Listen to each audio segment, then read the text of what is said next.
எடுத்துக்கோங்க. ஒயிட் கிளாத்தா எடுத்துக்கோங்க. வேறு கலர் கிளாத் எடுத்துக்காதீங்க.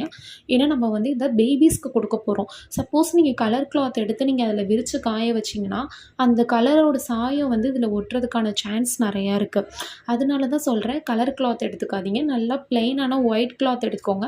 ஒரு ஒயிட் டவல் வாங்கிக்கோங்க. இல்லாட்டி வேஷ்டி புது வேஷ்டியா இருக்கும்ல, அத கட் பண்ணி எடுத்துக்கோங்க. கட் பண்ணி எடுத்து அத பிளேட்ல போட்டு, இந்த மாரி நம்ம அலசுனது எல்லாத்தையும் அதில கொட்டி நல்லா காய வச்சுக்கோங்க.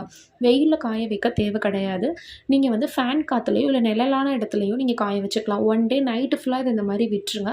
அது நல்லா அந்த தண்ணி ஃபுல்லா அதில அப்சர்வ் ஆயிரும். ரொம்ப அப்சர்வ் ஆகணும்னு தேவையில்ல. நம்ம எல்லாத்தையுமே இப்போ வந்து நம்ம ட்ரையா ரோஸ்ட் பண்ண தான் போறோம்.